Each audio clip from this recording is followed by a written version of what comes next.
안녕하세요. 저는 경기도 화성에 있는 손영숙이라고 합니다. 올해로 60이 된 평범한 노년의 주부죠. 제가 이 사연을 쓰게 된 건 작년에 저희 부부에게 일어났던 황당하면서도 가슴 아픈 일을 많은 분과 얘기 나누고 싶어서입니다. 혹시 배우자를 의심하고 계신 분이나 또 저처럼 오해로 인해 고통받는 분이 있다면 제 이야기가 조금이나마 위로가 되었으면 좋겠습니다. 저는 그 일을 겪으며 무엇보다 중요한 사실을 하나 깨달았어요. 부부란 아무리 오래 살아도 서로를 완전히 안다고 할 수 없고, 그래서 더욱 노력해야 한다는 걸 말이죠. 그럼 지금부터 평범했던 저희 부부의 일상이 한 통의 전화로 인해 혼란에 빠진 그날의 이야기부터 시작하겠습니다. 그날도 저는 늘 그랬듯이 아침 6시에 일어나 주방에서 아침을 준비하고 있었어요. 된장찌개 끓는 소리, 달걀 부치는 소리, 밥솥에서 김이 새어 나오는 소리, 이 모든 게 우리 부부의 하루를 여는 일상의 교향곡이었죠. 여보, 오늘도 된장찌개야? 냄새 좋다. 남편이 세수하고 나오며 물었습니다. 전 웃으며 대답했죠. 당신이 제일 좋아하는 거잖아요. 오늘은 바지락도 넣었어요. 33년. 남편과 결혼한 지 벌써 그만큼의 세월이 흘렀습니다. 동갑내기 남편과 25세 만나 다음 해에 결혼했으니 인생의 반 이상을 함께한 셈이죠. 큰아들은 몇 해 전에 결혼해서 분가했고 막내딸은 대학원 때문에 서울에서 자취하고 있습니다. 그렇게 우리 부부는 다시 신혼 때처럼 둘만의 시간을 보내고 있었어요. 남편은 느긋하게 아침을 먹고 나서 안방 TV를 켰습니다. 청춘을 은행에 다 바쳤던 남편이 그 해초에 명예퇴직을 선택했거든요. 퇴직금과 위로금을 두둑하게 챙겨받을 수 있는 기회라며 웃었지만 전 가슴이 아팠어요. 표면적으로는 남편이 스스로 선택한 것 같지만 속사정은 다를 거라는 걸 눈치채고 있었기 때문이죠. 남편은 늘 정년을 채우고 명예롭게 퇴직하길 원했는데 어려운 결심을 하게 된 데는 아마 내부적인 압력이 있었을 거라고 짐작했어요. 그때부터 아침 드라마를 보는 게 남편의 일과가 됐죠. 저는 설거지를 마치고 집안을 정리한 뒤 장바구니를 들었습니다. 여보, 나 마트 다녀올게요. 준호네 갖다 줄 반찬 좀 만들려고요. 그래, 조심해서 다녀와. 남편은 화면에서 눈을 떼지 않은 채 대답했습니다. 저는 현관문을 나서며 한 번 더 뒤를 돌아봤어요. 회색 운동복 차림으로 TV 앞에 앉아있는 남편의 뒷모습이 왠지 모르게 쓸쓸해 보였습니다. 은퇴 후 부쩍 말수가 줄어든 것 같았지만 그래도 건강하게 잘 지내고 있어 감사했죠. 마트는 집에서 걸어서 10분 거리에 있었습니다. 평일 오전이라 한산하더군요. 저는 여유롭게 장을 보며 반찬거리를 고민했네요. 그런데 한창 야채를 고르고 있을 때 핸드폰이 울렸죠. 고등학교 동창이자 산부인과 의사인 미경이었습니다. 미경아, 아침부터 무슨 일이니? 오늘은 안 바빠? 헌데 전화를 받자마자 친구의 다급한 목소리가 들려왔죠. 영수가, 지금 당장 우리 병원으로 와. 네 남편 여기 있어. 저는 야채 담던 손을 멈추고 대답했어요. 뭔 소리야? 우리 남편 지금 안방에 있는데? 아마 집에서 TV 보고 있을 거야. 아니야, 내가 똑똑히 봤어. 네 남편 박상철이 확실하다고. 빨리 와. 친구의 목소리는 평소와 달리 심하게 떨렸어요. 저는 황당하면서도 불길한 기분이 들었죠. 분명 30분 전에 집을 나올 때까지 남편은 안방에 있었습니다. 그런데 어떻게 친구가 일하는 산부인과에 있다는 건지 이해가 되지 않았어요. 미경아, 장난치지 마. 내가 방금 인사하고 나왔다니까. 이게 장난칠 일이야? 정말이야. 내가 아침 일찍 긴급 분만하고 진료실로 내려왔더니 옆 진료실 앞에 앉아있더라니까. 네 남편이 왜 우리 병원에 왔는지는 나도 모르겠는데 아무튼 빨리 와. 그러곤 전화가 끊겼습니다. 저는 멍하니 서 있다가 서둘러 남편에게 전화를 걸었어요. 신호음이 길게 이어졌지만 받질 않았죠. 불안감이 점점 커졌습니다. 혹시 남편이 갑자기 아파서 병원에 갔나? 하지만 미경이는 산부인과에서 일하는데? 저는 장바구니를 든 채로 마트를 나왔습니다. 그리고 재빨리 택시를 잡아 타고 친구가 일하는 병원으로 향했죠. 차 안에서 계속 남편에게 전화를 걸었지만 여전히 받질 않더군요. 심장이 쿵쾅거렸습니다. 30년 넘게 함께 산 남편인데 제가 모르는 일이 있을 리 없다고 생각했어요. 분명 무슨 오해가 있을 거라고 놀란 마음을 진정시켰네요. 병원에 도착해 헐레벌떡 진료실 쪽으로 향했습니다. 복도를 걷는데 다리가 후들거렸죠. 다른 곳도 아니고 산부인과에 남편이 나타났다고 하니 어떻게 놀라지 않을 수 있겠어요. 진료실 앞 대기 의자에는 여러 명이 앉아 있었습니다. 저는 두리번거리며 남편을 찾았지만 보이질 않았네요. 그때 한 진료실 문이 열리고 친구가 나왔습니다. 하얀 가운을 입은 친구의 표정은 심각했죠. 영수가 왔구나. 미경아, 우리 남편 어딨어? 정말 여기 있어? 친구는 저를 진정시키듯 어깨를 잡았습니다. 일단 내 방으로 가자. 들어가서 얘기해. 그래서 저는 친구를 따라 진료실로 들어갔네요. 친구는 문을 닫고 저를 소파에 앉히더니 물 한 잔 따라주며 말했죠. 영수가, 일단 진정하고 들어. 아까 내가 진료실 앞을 지나는데 간호사들이 수근거리는 소리가 들리는 거야. 그래서 살펴봤더니 거기까지 말하다 말고 친구가 절 바라봤습니다. 그 눈빛이 너무나 떨려서 저는 숨이 막힐 것 같았네요. 뭔데? 빨리 말해. 네 남편이 어떤 젊은 여자랑 같이 있었어. 그것도 손 꼭 잡고 간호사들이 그걸 보고 쑥덕거리더라고. 남자가 아버지 뻘은 될 것 같다고. 순간 머릿속이 하얘졌습니다. 무슨 말도 안 되는 소리를... 전 억지로 웃으며 고개를 저었죠. 무슨 소리야? 네가 잘못 봤겠지. 우리 남편이 왜 여기 와? 그것도 젊은 여자랑? 아니, 내가 너희 남편을 알아본 게 이름 때문이었어. 얼굴 본 지는 한참 됐지만 이름은 정확히 기억하거든. 우리 사촌 오빠랑 너희 남편 이름이 같잖아. 그건 나도 알지만... 여자가 입원하게 됐는데 보호자 정보를 등록하면서 분명히 자기가 박상철이라고 하는 걸 들었어. 그걸 듣고 얼굴을 보니 너희 남편이 맞더라고. 내가 혹시나 하고 슬쩍 확인해보니까 나이랑 주소도 너희 남편이 틀림없는 거야. 그거 보고 너무 놀라서 얼른 너한테 전화한 거고. 저는 여전히 친구의 말을 믿을 수가 없었습니다. 아니, 믿고 싶지 않았죠? 그럴 리가 없어. 내가 아까 나올 때만 해도 집에서 TV 보고 있었다니까? 설사 병원에 왔다고 해도 왜 산부인과에 그것도 젊은 여자랑? 말도 안 돼.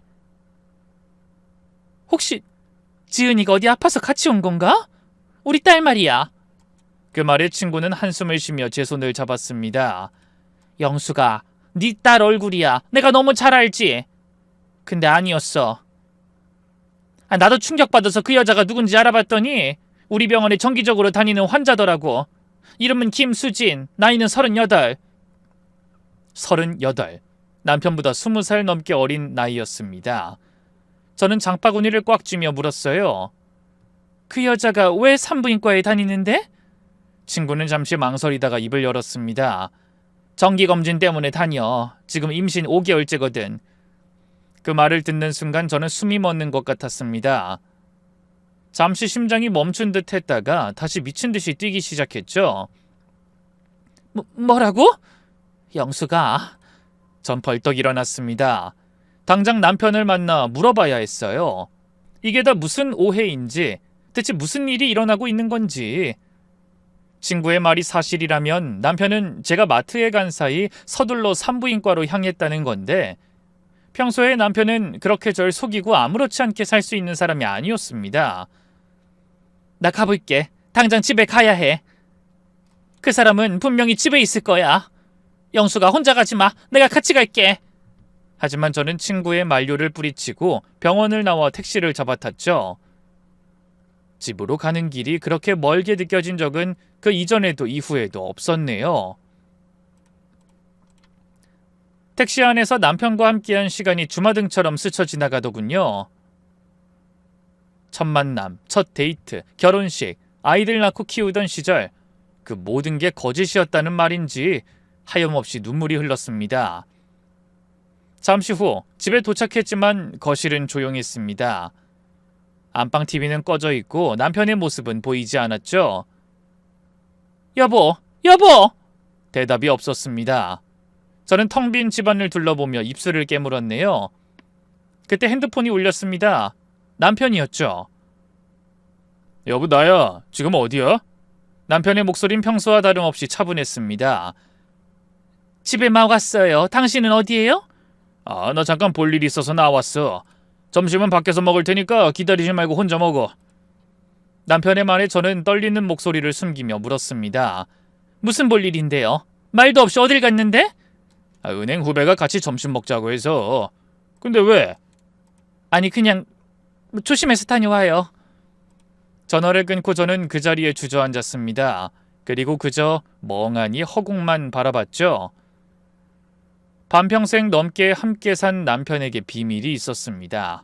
그것도 38에 임신한 여자라는 비밀이. 그날 아침만 해도 저는 평범하지만 행복한 주부였습니다. 그런데 단 몇 시간 만에 모든 게 달라져 버렸네요. 그때만큼은 창밖으로 따스하게 내리쬐는 햇살도 싫고 세상이 다 원망스러웠습니다. 그 뒤로 저는 아무것도 하지 않고 소파에 앉아 남편만 기다렸어요. 하지만 저는 막상 집에 돌아온 남편을 보자 한마디도 물을 수가 없었습니다. 어떻게 이야기를 시작해야 할지 입이 떨어지지 않았고 혹시나 비밀을 들킨 남편이 뻔뻔하게 나올까봐 너무 겁이 났거든요. 저는 어렵게 일궈온 33년의 평화를 깨고 싶지 않았습니다. 그래서 그날 밤에 한숨도 자지 못하고 잠든 남편의 얼굴만 바라봤죠. 평소와 다를 바 없이 편안하게 잠든 남편을 보니 낮에 겪은 일이 다 꿈만 같았죠. 다음 날 저는 친구에게 다시 전화를 걸어 물었습니다. 미경아, 그 여자 입원한 병실이 어딘지 알 수 있니? 그러자 친구가 한숨을 쉬며 말했어요. 305호실이야. 유산기가 있어서 유산 방지 주사 맞으며 며칠 안정을 취해야 할 것 같더라. 내가 혹시나 하고 보호자 정보 다시 한번 확인했는데 분명히 너희 남편 맞아. 그래, 알았어. 고마워. 그날 저는 결심했습니다. 직접 가서 눈으로 확인해야겠다고요. 그렇게 답답한 가슴을 안고 지내다가는 심장이 터져버릴 것 같았거든요. 그래서 차라리 모든 걸 확인하고 어떤 방향으로든 해결해야 할 것 같았네요. 잠시 후 입원실이 있는 층에 도착해 여기저기 둘러보다 복도 끝에 305호실이 보이는 걸 발견했습니다. 맘 같아서는 당장 달려들어가 그 여자 머리채라도 잡아 흔들고 싶었어요. 하지만 다리가 후들거려 꼼짝할 수가 없더라고요. 그런데 한 5분쯤 지났을까요? 한 남자가 등산모를 눌러쓴 채 엘리베이터에서 내렸습니다. 저는 숨이 멎는 것 같았네요. 이 복도 끝이라 아주 자세하게 보이진 않았지만 훤칠한 키와 시원한 걸음걸이가 틀림없는 남편 같았습니다. 회색 점퍼에 검은 바지도 남편이 등산 갈 때 즐겨 입는 옷과 비슷했어요. 정말이구나. 미경이가 본 게 맞았구나. 내 남편이 정말 여기로 왔네? 전 얼굴에서 핏기가 가시고 입이 바짝 말라 타들어가는 느낌이었어요. 제가 그렇게 절망에 몸부림칠 때 남편은 태연하게 걸음을 옮겼습니다. 그러고는 병실로 들어가기 전 간호사 스테이션에 들러 무언가를 적더군요. 저는 떨리는 다리를 이끌고 조심스럽게 그쪽으로 다가갔어요. 그리고 눈을 찡그리며 남편이 적고 있는 걸 몰래 살펴보니 보호자 출입 명단이더군요. 보호자 박상철.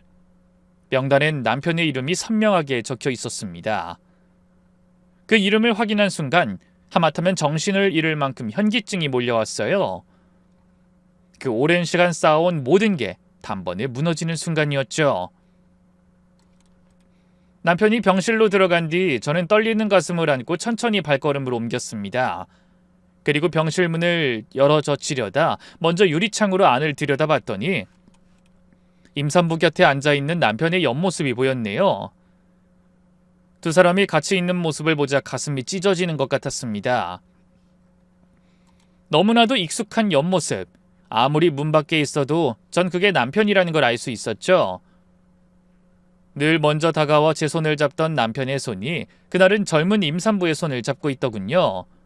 그러더니 여자의 이마를 부드럽게 쓰다듬으며 무언가를 말하고 있었어요.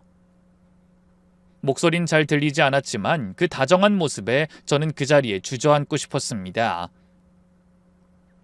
다음 순간 남편이 임산부의 배에 손을 올렸어요. 그러고는 조심스럽게 마치 보물을 다루듯이 여자에게 웃으며 무언가를 말했고 젊은 여자도 따라 웃었습니다. 그 웃음이 너무나 낯설었네요. 퇴직 후 남편은 늘 무표정하거나 공허한 얼굴만 보였는데 그 여자 앞에서는 환하게 웃더군요. 저는 더 이상 눈 뜨고 그 꼴을 보고 있을 수가 없었어요. 그래서 비틀거리는 발걸음을 옮겨 병원을 나와 다시 택시를 탔죠. 집으로 향하는 동안 머릿속은 백지처럼 하얘졌습니다. 집에 도착했을 때는 오전이 훌쩍 지나 있었어요. 현관문을 열고 들어가자 예상대로 집안은 조용하더군요. 여보? 역시나 대답은 없었습니다. 집안을 둘러봐도 남편의 모습은 보이지 않았죠. 당연했습니다. 남편은 그 시간에 20살이나 어린 여자의 곁에서 행복에 겨워 웃고 있을 테니까요. 그날도 역시 남편은 저녁 시간이 다 되어서야 돌아왔어요. 전 아무것도 모르는 척 물었죠. 요즘 어딜 그렇게 다녀요? 어제도 나가더니. 그러자 남편은 흠칫 놀라는 것 같더니 당황한 목소리로 말했어요. 아이, 집에만 있으면 뭐해. 그냥 도서관도 가고 친구들도 만나고. 그러면서 말끝을 흐리는 걸 보니 열불이 났습니다. 마음속으로 12번도 넘게 남편을 향해 소리쳤죠. 거짓말, 거짓말! 새파랗게 어린 여자 옆에 붙어 앉아서 이 시간까지 깨가 쏟아지게 놀다 왔겠지. 하지만 전 그 말을 목구멍으로 삼켰습니다. 차마 제 입 밖으로 그 말을 꺼내놓기도 무서웠어요. 그 말을 꺼내는 순간 남편이 미련 없이 절 버리고 떠날 것만 같더라고요. 그래서 이러지도 저러지도 못하고 매일 밤 눈물을 흘리며 잠 못 드는 밤을 보내고 있었습니다. 다음 날 남편은 아침부터 부산하게 외출 준비를 했어요. 퇴직하고 계속 집에서만 지내던 남편이 그맘때부터 부쩍 외출이 잦아진 이유를 저는 너무나 잘 알고 있었죠. 남편은 또 아무렇지 않은 표정으로 저에게 인사를 건넸어요. 나 오늘도 좀 늦을 것 같거든. 기다리지 말고 저녁 먼저 먹어. 저는 다 알면서도 모르는 척 애써 감정을 다스리며 물었죠. 오늘 또 나가요? 오늘은 어딜 가는 거예요? 아니, 왜 이렇게 꼬치꼬치 물어? 볼 일이 있으니까 나가는 거지. 방귀 낀 놈이 성낸다더니 남편은 전에 없이 파르르 성질을 내고는 뒤도 돌아보지 않고 나가버렸습니다. 언젠가 TV에서 바람 피운 남자 중에 큰 소리 치지 않는 남편이 없다고 하던 말이 생각났어요. 그러고는 하나같이 자기가 헛짓한 걸 마누라 탓이라고 한다더군요. 남편도 그런 남자들과 다를 바 없다고 생각하니 어이가 없었습니다. 그래서 아무렇지도 않게 나가는 남편의 뒷모습을 바라보다 충동적으로 지갑과 핸드폰을 챙겨들고 뒤를 쫓았네요. 뭘 딱히 어떻게 해보겠다는 건 아니었지만 혹시라도 외도의 증거를 남겨야 할지 모른다는 생각이 들었던 겁니다. 게다가 남편이 밖에서 무슨 짓을 하고 다닐지 모른다고 생각하니 집에서 얌전히 기다리고 있을 수도 없더라고요. 그래서 조심스럽게 남편의 한참 뒤에서 들키지 않기 위해 노력하면서 뒤를 따라갔죠. 하지만 그날 남편은 여자를 만나러 가지 않았어요. 은행에 가서 통장을 정리하거나 도서관에 가서 책을 찾아보고 산책하는 게 다였습니다. 그렇게 한 이틀 정도 따라다녀 봤지만 외도의 증거를 잡을 만한 일은 하지 않더군요. 혹시나 남편이 제가 따라가는 걸 눈치챈 게 아닌지 의심도 했습니다. 하지만 그래 보이진 않더라고요.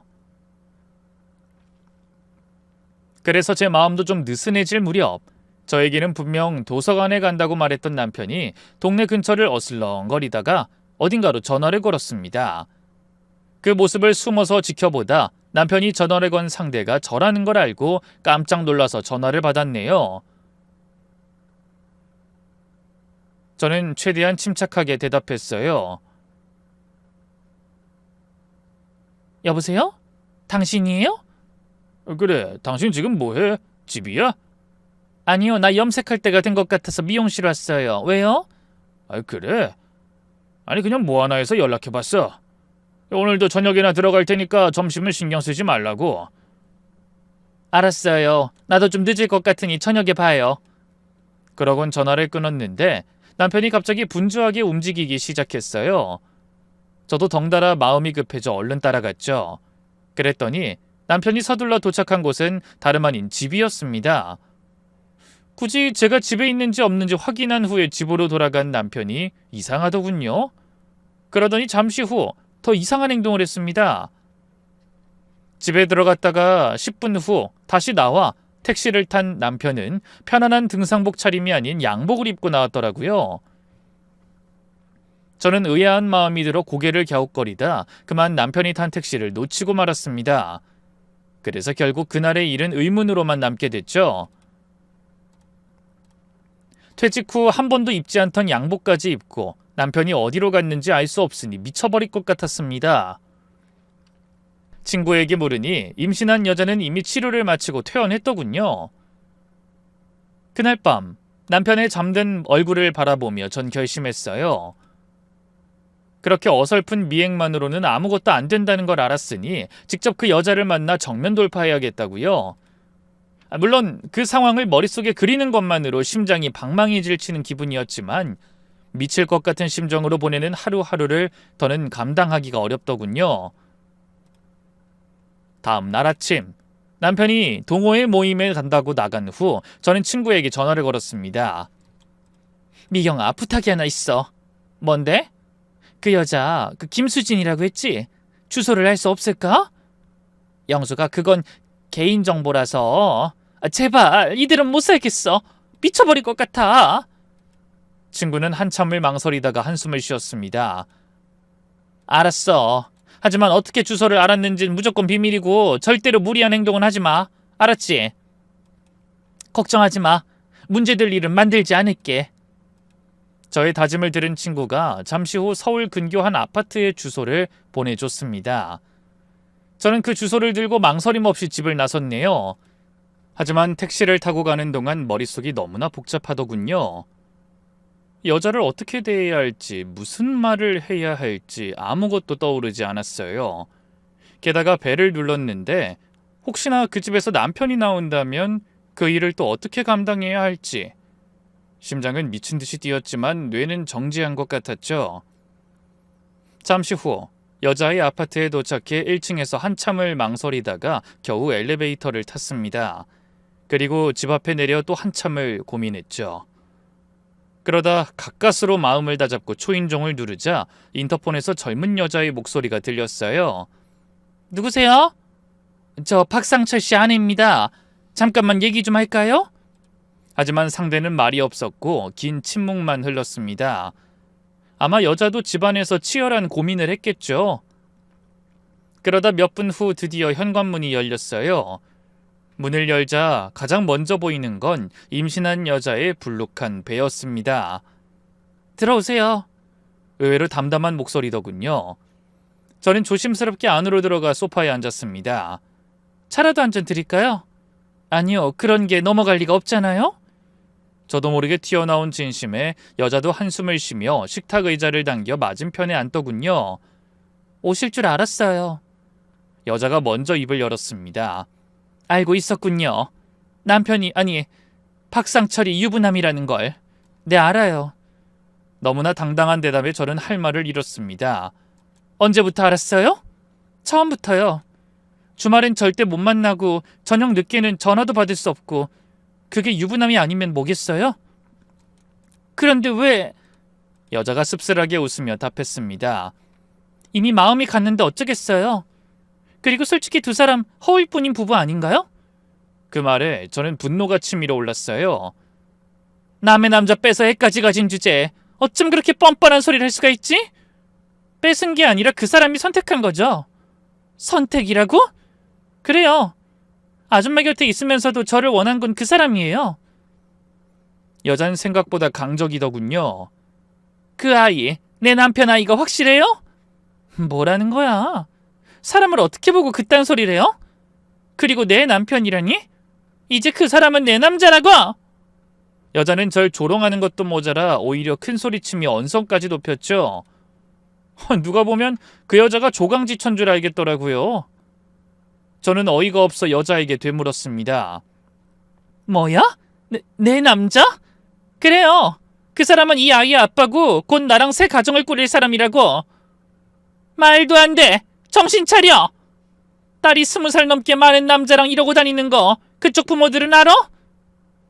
여자는 제가 부모 얘기를 꺼내자 발끈했는지 갑자기 이성을 잃고 소리쳤어요. 남의 부모 걱정하지 말고 당신 앞가림이나 잘해. 그렇게 간절하면 진즉 남편 건사 잘할 것이지. 이미 엎질러진 물은 어떻게 주워 담겠다는 거야? 괜한 일에 기운 빼지 말고 당장 나가! 뭐라고? 늙어서 귀까지 먹었어? 좋게 말할 때 당장 나가라고! 당신도 사실 그 사람이 당신 말고 날 선택할까봐 겁나지? 그러니까 남편한텐 찍소리도 못하고 도둑고양이처럼 남의 주소나 알아내서 이렇게 찾아온 거 아니냐고!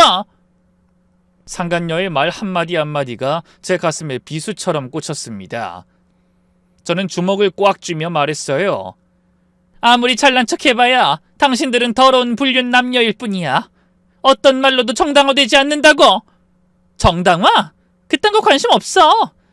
난 그냥 내가 사랑하는 사람 아이 낳고 가정을 이뤄서 잘 살길 바라는 것뿐이야. 그러더니 갑자기 현관문을 걸어가 소리쳤어요. 그만 가주세요. 난 할 말 다 했으니까. 아직 끝나지 않았어. 아니 끝났어.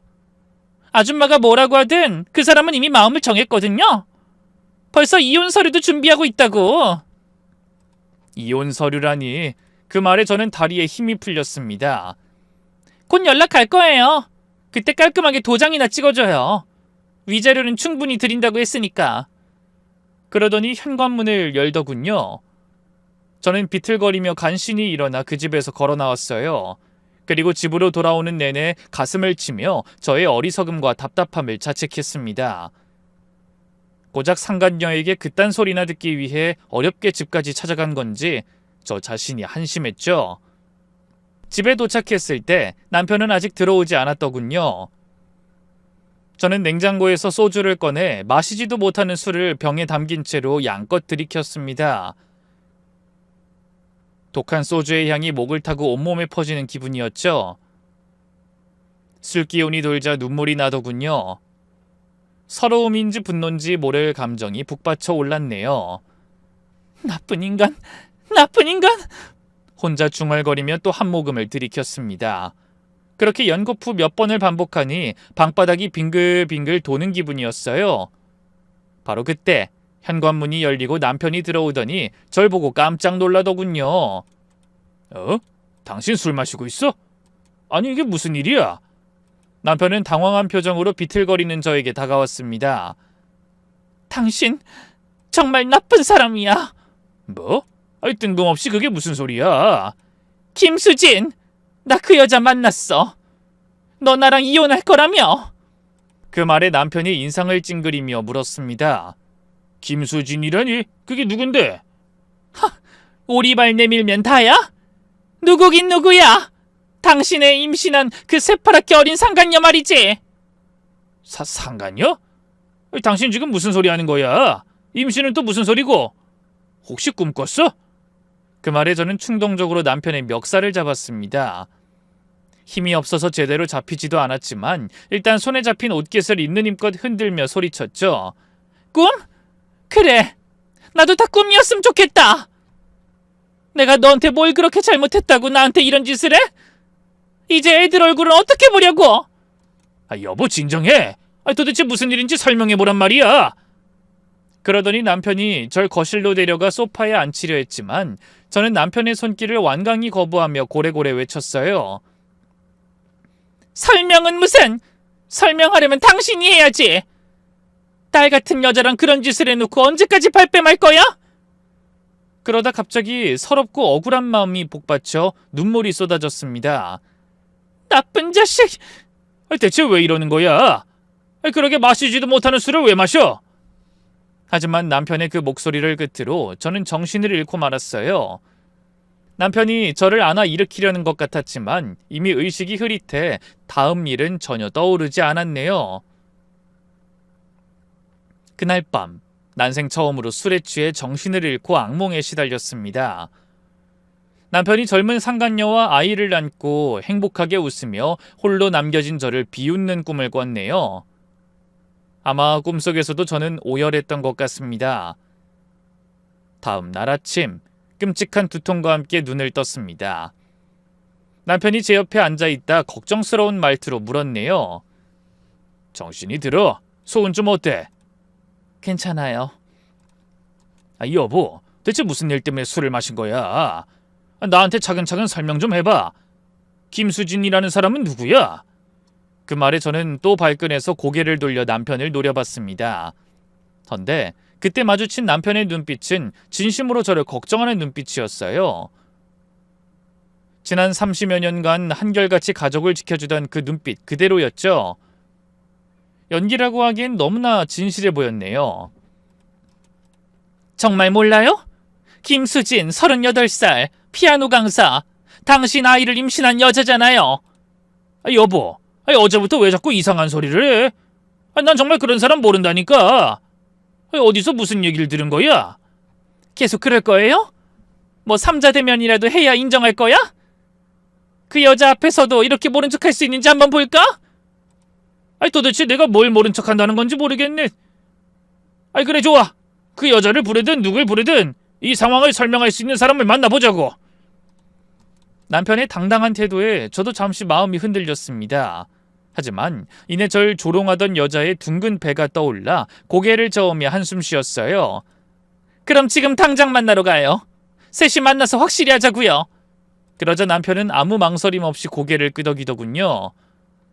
좋아. 나도 답답해서 더는 안 되겠어. 그래서 저는 남편과 함께 전날 찾아갔던 여자의 아파트로 다시 찾아가 떨리는 마음으로 배를 눌렀죠. 그러자 상간녀가 인터폰으로 제 얼굴을 확인했는지 날카로운 목소리로 외쳤어요.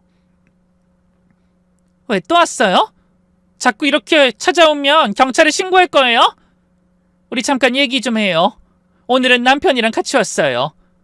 뭐라고요? 그러더니 다급한 여자의 발소리가 들리고 곧 문이 열렸네요. 헌데 여자의 반응이 이상했어요. 제 곁에 선 남편의 얼굴을 뚫어지게 바라보더니 다시 고개를 돌려 문 밖을 두리번거리며 이렇게 말했습니다. 그 사람이랑 같이 왔다더니 어딨어요? 혹시 거짓말한 거예요? 그게 무슨 말이에요? 여기 있잖아요. 내 남편 박상철. 뭐라고요? 아니 그게 무슨... 이 사람은 우리 그이가 아니잖아요. 뜻밖의 반응에 저는 어안이 벙벙해서 다시 한번 말했습니다. 당신이야말로 지금 무슨 말을 하는 거예요? 이 사람이 내 남편 박상철이라고.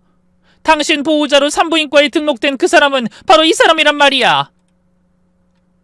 어머! 그 순간 상간녀의 얼굴이 새하얗게 질리더니 더듬거리며 외쳤습니다. 이 사람 아니에요.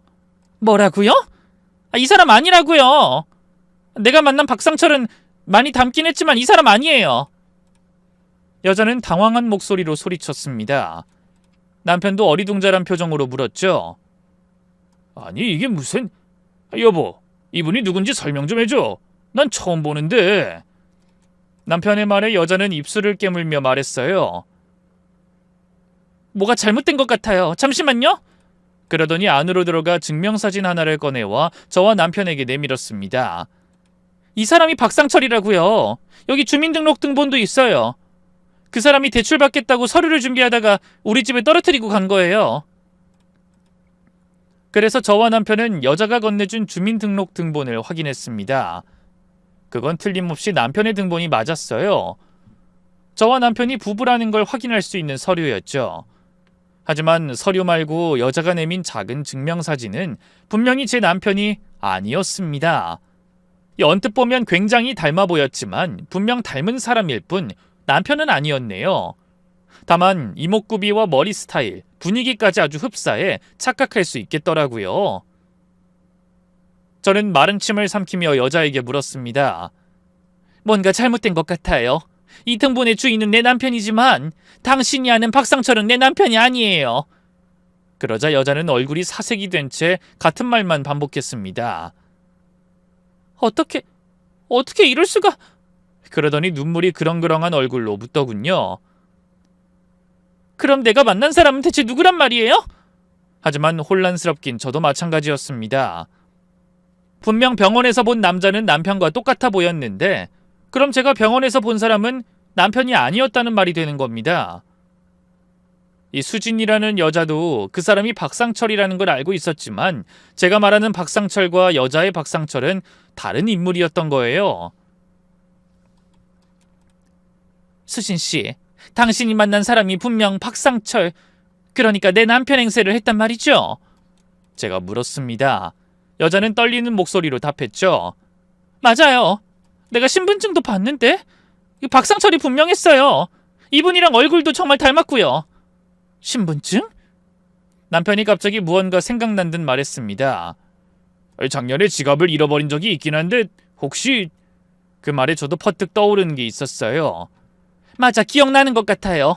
신분증이랑 카드까지 다 잃어버려서 재발급 받느라 고생했잖아요. 설마 그때 잃어버린 신분증을... 저는 소름이 돋았습니다. 누군가 남편의 신분증을 주워 남편 행세를 했을지도 모른다는 생각이 들었던 거죠. 경찰서로 가요. 지금 당장! 제가 말했습니다. 이건 단순한 불륜이 아니라 범죄일지도 모른다는 생각이 들었어요. 잠시 후 저희 세 사람은 경찰서로 찾아가서 형사에게 자초지종을 설명했죠. 그러니까 누군가가 박상철 씨의 신분을 도용해서 이 여성분을 속였다는 말씀인가요? 네, 그런 것 같습니다. 남편의 말에 형사가 고개를 끄덕이더니 심각한 표정으로 말했어요. 이 박상철 씨는 작년 7월에 지갑을 분실했고 김수진 씨는 그 남자를 처음 만난 게 언제죠? 작년 8월이요. 시기가 딱 맞아떨어졌습니다. 형사가 배부른 여자에게 물었네요. 그 사람 연락처 있나요? 그러자 여자가 핸드폰 번호를 불러줬고 형사가 즉시 조회에 들어갔죠. 대포폰이네요. 추적이 쉽지 않을 것 같은데 혹시 만나던 장소가 정해져 있나요? 주로 제 집 근처였어요. 가끔 병원 갈 때만 같이 갔고. 형사가 고개를 끄덕이며 메모했습니다. 일단 CCTV 확인해보고 주변 탐문도 해보겠습니다. 그리고... 형사가 잠시 망설이다가 말을 이었습니다. 전과자 중에 신분 도용 전력이 있는 사람들 위주로 조사해보겠습니다. 이런 수법은 처음이 아닐 가능성이 높거든요. 그 말에 여자는 충격에 빠진 듯 멍하니 앉아 있었습니다. 남편도 당황한 표정이었고 저는 안도감과 분노가 동시에 밀려왔죠. 남편의 불륜이 아니라서 다행이면서도 누군가가 우리 가족을 이용했다는 사실에 화가 났습니다. 근데 왜 하필 저희 남편을... 제가 묻자 형사님이 대답했죠. 이 평범한 중장년 남성이 타깃이 되기 쉽습니다. 이 특징이 뚜렷하지 않아서 변장하기 쉽고 의심받을 가능성도 적으니까요. 아마 잃어버린 신분증을 습득하고 범행을 구상했을 거예요. 저와 남편은 놀란 가슴을 진정시키지 못한 채 며칠을 보냈습니다. 그러다 한참 만에야 형사에게서 연락이 왔네요. 범인 찾았습니다. 그 말을 듣고 서둘러 경찰서로 향했습니다. 저희를 기다리던 형사가 사진 하나를 보여주며 말했어요. 이 사람입니다. 김준혁 52세 사기 전과 산범이에요. 사진 속 남자는 남편과 닮아 보였지만 며칠 전 여자가 보여준 증명사진과는 좀 달라 보였어요. 이 머리 스타일도 다르고 얼굴도 어딘가 다른 것 같았죠. 성형도 했네요. 이 코를 박상철 씨랑 비슷하게 바꾸고 눈썹 모양도 비슷하게 문신했더군요. 성형외과 수술 기록도 다 확인했습니다. 네? 아니 성형까지요? 남편이 놀라서 되묻자 형사가 고개를 끄덕이며 말했어요. 네, 이 신분증 속 박상철 씨와 최대한 비슷하게 만들려고 한 것 같습니다. 계획적인 범죄죠. 형사는 놀라서 입을 다물지 못하는 저희에게 더욱 기가 막힌 사실을 알려줬습니다. 주로 경제적으로 여유 있는 독신 여성을 노렸습니다. 부부 사이가 안 좋아 곧 이혼할 거라고 접근해서 화려한 말솜씨로 신뢰를 쌓고 나중에 돈을 빌리거나 투자를 유도하는 수법이죠. 그 말에 임신한 여자가 눈물을 글썽이며 물었네요. 그럼 저도 그렇게 이용당했다는 건가요? 혹시 뭔가 요구한 게 있지 않나요? 사실은 아이가 태어나면 같이 살 집을 알아봤는데 사업에 자금이 다 묶여 있어서 계약금이 부족하다고 했어요. 그래서 5천 줬어요. 역시 그럴 줄 알았어요. 그러다 이혼하려면 위자료가 필요하다고 또 경제적인 요구를 했을 거예요.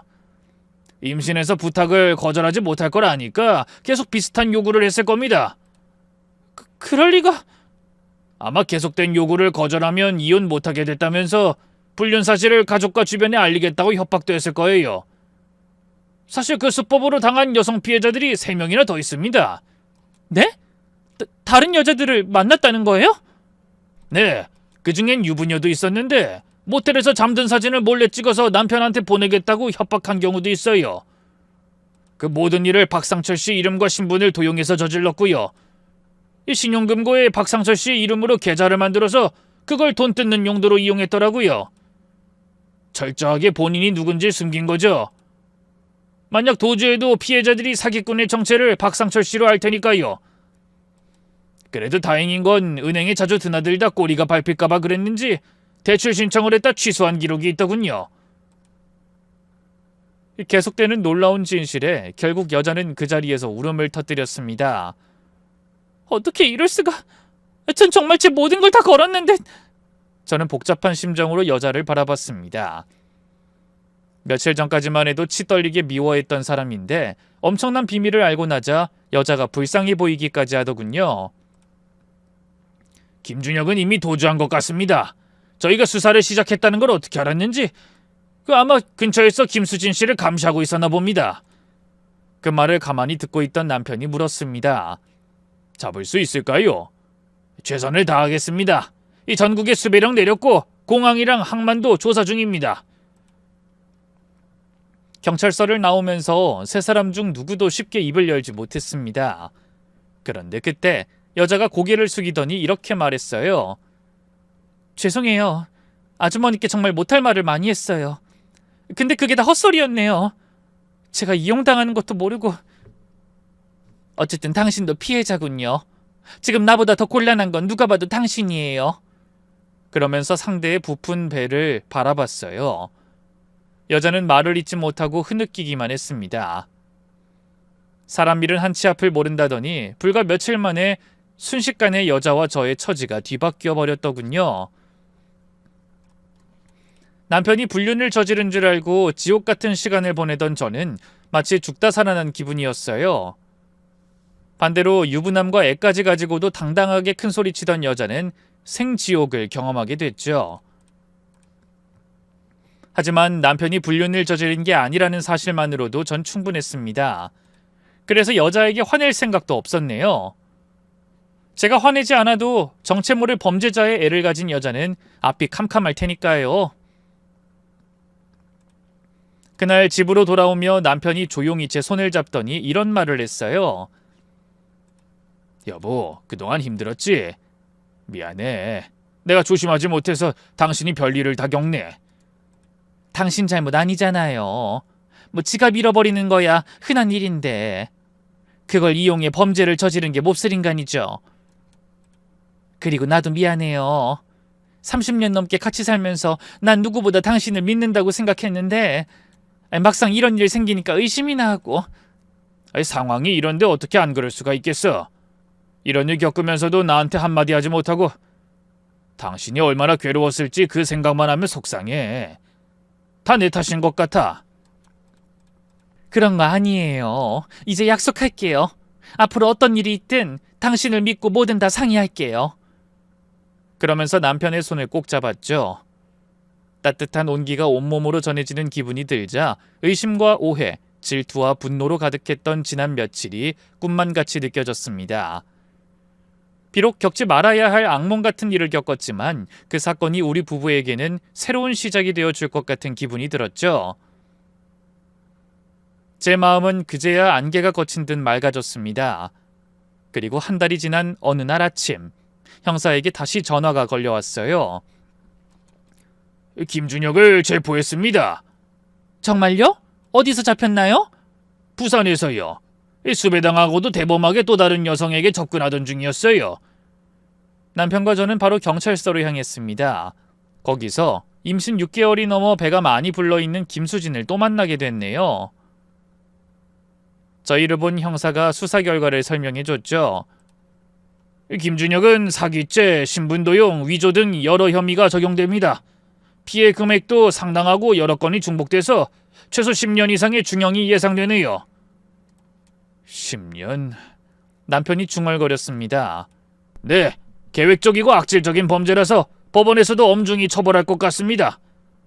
김수진 씨 말고도 임신 중인 여성이 한 명 더 있더라고요. 그 말에 여자는 충격받은 채 사색이 되어 떨고 있더군요. 그리고 경찰서를 나오면서 절 똑바로 보지도 못한 채 중얼거렸어요. 제가 너무 어리석었어요. 유부남인 줄 알면서 죄책감도 없이 덜컥 임신하고 남의 집 가장을 탐냈으니 벌을 받는 거겠죠? 이제 와서 그런 말해도 늦은 것 같네요. 당신도 피해자인 건 맞아요. 하지만 유부남인 줄 알면서도 관계를 맺은 건 잘못이에요. 그 사람이 사기꾼이 아니라 진짜 내 남편이었다면 한 가정이 파탄났을 거예요. 알아요. 변명의 여지가 없네요. 정말 죄송해요. 그러고는 눈물을 흘리며 돌아섰습니다. 불룩한 배를 안고 힘겹게 걸어가는 그녀의 뒷모습이 안쓰러우면서도 자업자득이라는 생각이 들었죠. 여자는 범죄자이자 사기꾼의 아이를 혼자 낳아 키우며 자신이 저지른 죄의 대가를 혹독하게 치르게 됐습니다. 집으로 돌아오며 남편이 이런 말을 하더군요. 나 이번 일 겪으면서 많은 생각을 했어. 사실 그동안 너무 이른 퇴직에 마음을 잡기가 힘들었거든. 종일 집에서 뒹구는 게 당신한테 민망하고 창피했나 봐. 그래서 일부러 여기저기 약속도 잡고 사람들 만나서 취직도 부탁했어. 네? 아니 그럼 그동안 매일 늦었던 게... 그래 맞아. 이 취직 자리 알아보느라 그랬어. 그러다 운 좋게 서너 군데 면접 기회도 얻었고. 근데 생각보다 나처럼 젊은 퇴직자가 많은지 이 경쟁률이 엄청 치열한 거야.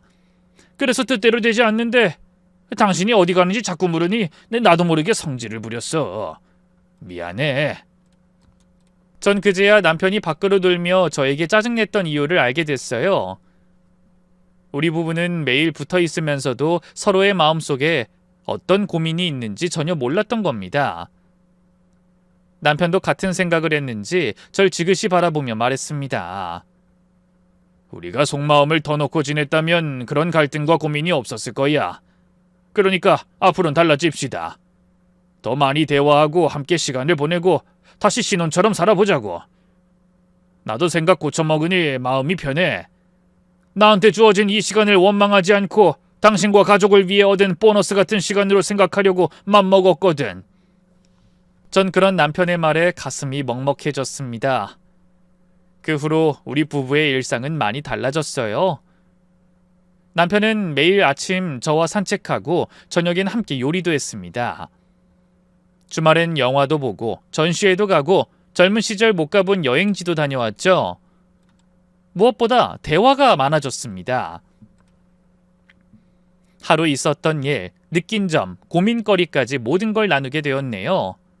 그리고 그 소소한 일상과 대화가 얼마나 소중한지 새삼 깨달아갈 때쯤 남편이 흥분한 얼굴로 다가와 소리쳤습니다. 여보, 나 지난번에 면접 본 그 시니어 인턴에 합격했어. 인턴 기간 잘 보내면 정규직으로 전환 기회도 준다네. 어머나 잘 됐네요. 축하해요. 고마워. 이게 다 당신 응원 덕이야. 나 조심 잃지 않고 열심히 할게. 그 뒤로 남편은 사회 초년생으로 돌아간 기분이라며 신나게 출근했습니다. 전 그런 남편의 곁에서 조용히 새로운 시작을 응원하고 있네요. 여러분도 힘든 시간을 보내며 더욱 단단해진 저와 남편에게 따뜻한 격려와 조언의 말씀 한마디 남겨주시겠어요? 그럼 함께 해주신 모든 분의 무탈과 안녕을 기원하며 저는 이만 물러가겠습니다. 감사합니다.